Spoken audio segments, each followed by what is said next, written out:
తాకట్లో ఉన్న మీ బంగారాన్ని విడిపించి ఆ రోజు ఆన్లైన్ రేటుకి కొంటాం. Sharma gold company. అందరూ యుద్ధం అయిపోయిందని అనుకుంటున్నారు. పాకిస్తాన్పై ప్రధాని మోదీ వెనక్కి తగ్గారని కొందరు ఆందోళనలో పడ్డారు. కానీ మోదీ పాకిస్తాన్ని అడ్డంగా ఇరికించారని మీకు తెలుసా? అమెరికా అడిగిందని కాల్పులకు బ్రేక్ ఇచ్చారు. కానీ భారత్ అడిగిన 2 ప్రశ్నలకు పాకిస్తాన్, అమెరికా సమాధానాలు చెబుతాయా? ఇదే ఇప్పుడు బిగ్ క్వశ్చన్.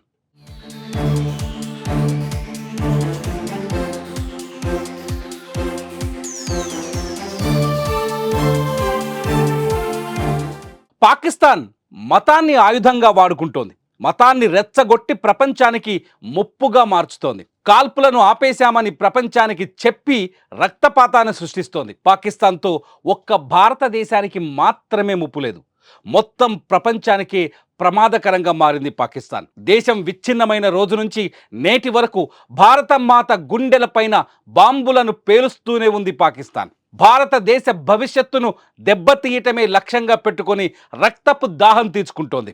ఇది పహల్గాంలో పుట్టిన ప్రతీకారం కాదు.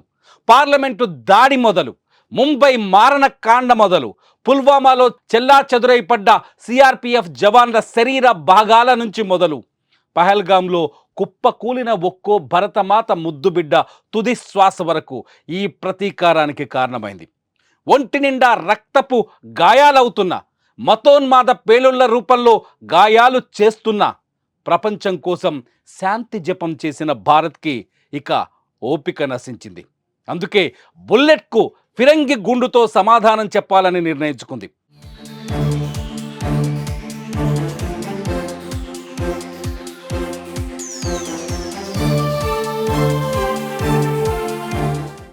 భరతమాత తల భాగంలో తిష్ట వేసిన పాకిస్తాన్ని తరిమి కొట్టి పీఓకేను సొంతం చేసుకోవాలని తలపించింది.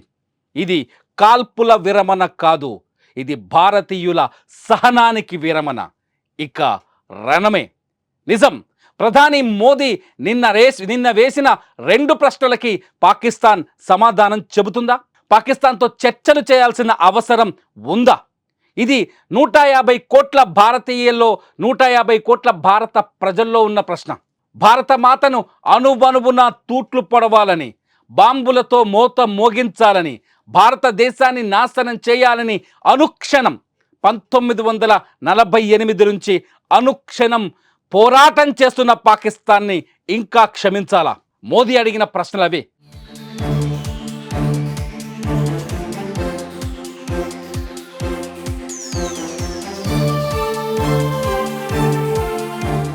ఏదైనా చర్చలంటూ జరిగితే అది పీఓకే గురించి, ఉగ్రవాదుల గురించి అని అడిగారు మోదీ. పీఓకేని స్వాధీనం చేసుకోవటం భారతదేశం ముందున్న అతిపెద్ద లక్ష్యమని, అతిపెద్ద ప్రాధాన్యత అని చెప్పుకొచ్చారు. పీఓకేని సొంతం చేసుకునే వరకు భారతదేశం శాంతించదని ఒక వార్నింగ్ ఇచ్చారు ప్రధాని మోదీ. పాకిస్తాన్ అనుకోవచ్చు, ట్రంప్ కాళ్ళు పట్టుకుంటే కాల్పులు ఆగిపోతాయని. ట్రంప్ను బతిమాలితే ట్రంప్ భారతదేశాన్ని ప్రభావితం చేశారని. కానీ పరిస్థితులు అందుకు అనుకూలంగా లేవు. ప్రధాని మోదీ చాలా స్పష్టంగా చెప్పారు, చర్చంటూ జరిగితే పీఓకే గురించే జరగాలి అని. చర్చంటూ జరిగితే ఉగ్రవాదుల అప్పగింత గురించి జరగాలని. పాకిస్తాన్లో తిష్టవేసి భారతదేశం పైన బాంబుల్ని ఎక్కుపెడుతున్న ఉగ్రవాదుల్ని తొక్కి చంపాల్సిన అవసరం ఉంది.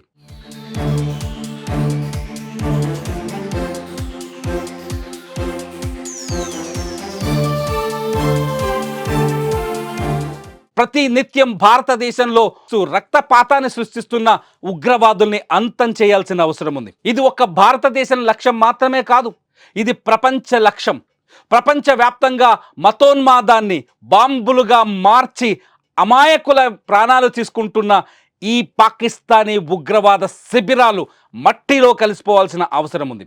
అందుకే ఆపరేషన్ సింధూర్ని లాంచ్ చేసింది భారతదేశం. ఆపరేషన్ సింధూర్ ఇంకా కొనసాగుతుందని ధైర్యంగా, ధీటుగా సమాధానం చెప్తామని భారత ఆర్మీ నిన్న ప్రకటించింది. ఇదంతా చూస్తుంటే యుద్ధం ముగిసిపోయినట్టు అనిపిస్తుందా? ఇదంతా చూస్తుంటే యుద్ధం ఆగిపోయిందనిపిస్తుందా? ఇదంతా చూస్తుంటే ఒక్క విషయం స్పష్టంగా అర్థమవుతుంది, భారతదేశం ఎల్ఓసిని దాటి పీఓకేలోకి అడుగు పెట్టబోతుందని. భారతదేశం తన సార్వభౌమాధికారాన్ని కాపాడుకోబోతుందని. భారతదేశం భరతమాత తలపాగలో ఉన్న పాకిస్తాన్ ఆక్రమిత కశ్మీర్ పైన 3 రంగుల జెండాను ఎగరవేయబోతుందని, భారతదేశం తీసుకోబోయే నిర్ణయం మరింత కఠినంగా ఉంటుందని. ట్రంప్ ఫోన్ చేసినంత మాత్రాన తగ్గుతారా ప్రధాని మోదీ? ట్రంప్ చెప్పినంత మాత్రాన కేవలం తాత్కాలిక కాల్పులకు మాత్రమే విరమణ ఇచ్చారు. పాకిస్తాన్ డ్రోన్లతో తెగబడితే 3 రోజులు బార్డర్లో డ్రోన్లతో విరుచుకుపడుతుంటే, టర్కీ ఇచ్చిన డోర్లతో బాంబులని పేలుళ్లకు పాల్పడే ప్రయత్నం చేస్తుంటే అడ్డుకుందే కానీ భారత్ ఎదురు కాల్పులకు దిగలేదు. నిజానికి ఆపరేషన్ సింధూర్ లక్ష్యం ఏంటంటే పాకిస్తాన్లో మిలిటరీ ఉగ్రవాదం కలిసిపోయి పనిచేస్తుంది. ఉగ్రవాదుల చనిపోతే మిలిటరీ అధినేతలు వచ్చి నివాళి అర్పించిన సీన్లు మనకు కనిపించాయి. అటువంటి పాకిస్తాన్లో ఎయిర్ బేస్ని ధ్వంసం చేయాలని ఇప్పటికే భారత సైన్యం నిర్ణయించింది. అందుకే మే 7వ తేదీనే పాకిస్తాన్లో అత్యంత కీలకమైన ఎయిర్ బేస్లని ధ్వంసం చేసింది.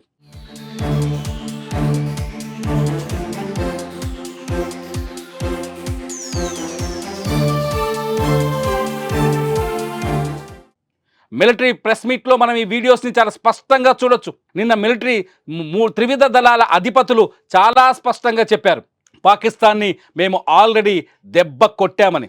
నిజానికి ఈ ఆపరేషన్ సింధూర్లో పాకిస్తాన్ సావు దెబ్బ తినింది.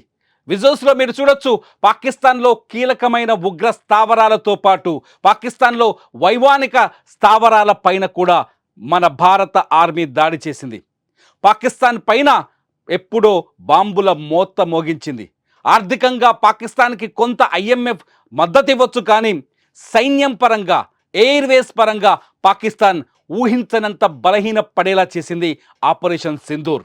నిన్న అధికారికంగా ప్రకటించిన త్రివిధ దళాధిపతులు పాకిస్తాన్కి మళ్ళీ చాలా స్పష్టమైన వార్నింగ్ ఇచ్చారు. ఇక తోక జాడిస్తే 2 రోజులకు చాలు పాకిస్తాన్ని నేలమట్టం చేయడానికని. ఒక దేశం పైన ద్వేషాన్ని ప్రదర్శించడం భారత లక్ష్యం కాదు. ఎందుకంటే ప్రపంచానికి భారత్ శాంతిని బోధిస్తుంది.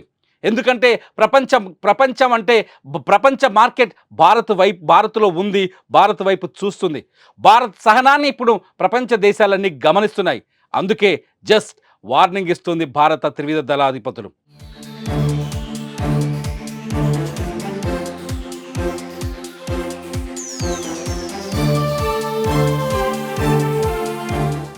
నిన్న చూడండి వీడియోలో, నిన్నటి వీడియోలో చాలా స్పష్టంగా మన త్రివిధ దళాధిపతుల అధినేతలు చాలా స్పష్టంగా, ప్రతినిధులు చాలా స్పష్టంగా చెప్పారు పాకిస్తాన్లో ఉన్న ఎయిర్ బేస్లు ఎక్కడెక్కడ దెబ్బతిన్నాయో. మీరు విజువల్స్లో చూస్తున్నారు, పాకిస్తాన్ ఇప్పటికే బలహీన పడిపోయిందని మన మిలిటరీ వాళ్ళు చూపిస్తున్న దృశ్యాన్ని మీరు విజువల్స్లో చూస్తున్నారు. పాకిస్తాన్లో ఉన్న ప్రధానమైన ఎయిర్ బేస్లని మేము ఆల్రెడీ ధ్వంసం చేశాము అని మీరు విజువల్స్లో చూస్తున్నారు. పాకిస్తాన్లో ఉన్న ఉగ్ర స్థావరాలపైన బాంబులు వేసిన దృశ్యాల్ని. ఆపరేషన్ సింధూర్ మొదటి అడుగులోనే పాకిస్తాన్ అతలాకుతలమైంది. ఆపరేషన్ సింధూర్ మొదటి అడుగులోనే పాకిస్తాన్ సర్వనాశనమైంది. అయినా పాకిస్తాన్ మేకపోతు గాంభీర్యాన్ని ప్రదర్శిస్తుంది. భారత్ని మేమే ఓడించామని చెబుతోంది. పాకిస్తాన్లో సంబరాలకి కారణమవుతుంది, సంబరాలు చేయించుకుంటుంది. నిజానికి పాక్ ప్రధాని నిన్న పెట్టిన సమావేశంలో పాకిస్తాన్ గెలిచిందని చెప్పడం సిగ్గులేనితనమని ప్రపంచం మొత్తానికి అర్థమైంది. ఇప్పుడు మధ్యలో ట్రంప్ వచ్చారు. జేడీ వాన్స్ పాకిస్తాన్ ఉపాధ్యక్షులు ప్రధాని మోదీతో మాట్లాడినప్పుడు ఒక్క విషయాన్ని చాలా స్పష్టంగా చెప్పారు. పాకిస్తాన్ ఎప్పుడైతే POKని మాకు అప్పగిస్తుందో అప్పుడే యుద్ధం ఆగిపోతుందని. పాకిస్తాన్ ఎప్పుడైతే ఉగ్రవాదుని మాకు అప్పగిస్తుందో అప్పుడే యుద్ధం ఆగిపోతుందని. ఈ యుద్ధాన్ని ఆపడానికి మీలాంటి మధ్యవర్తుల అవసరం మాకు లేదని. ఇదంతా చూస్తుంటే యుద్ధం ముగిసిపోయినట్టు అనిపిస్తుందా? ఎందుకు మీలో యుద్ధం ముగిసిందనే ఆందోళన? ఖచ్చితంగా POKని స్వాధీనం చేసుకోవడమే భారత్ లక్ష్యం. అవునంటారా, కాదంటారా? POK మనదే కదా, మన POKని మనం తిరిగి తెచ్చుకోవడం మన లక్ష్యం కాదా? మీరేమనుకుంటున్నారు? ఈ వీడియో కింద ఖచ్చితంగా కామెంట్ చేయండి. చూస్తూనే ఉండండి Suman TV. Directed only at military installations, avoiding civilian and collateral damage. I would now like to show you some of the effects that have been achieved as a result of our air operation. Here is the Pasroor air defense system, if you could see. zoomed up view. This is the radar mounted on a high tower. And after the strike, photograph once again on a tower, not very clear, but what you see very clearly is the after effect after we have struck. The radar head has been completely decapitated. Next slide, please. Arifwala Air Defense Radar. In this complex, you see how it looked before, blown up image, and after really blown up.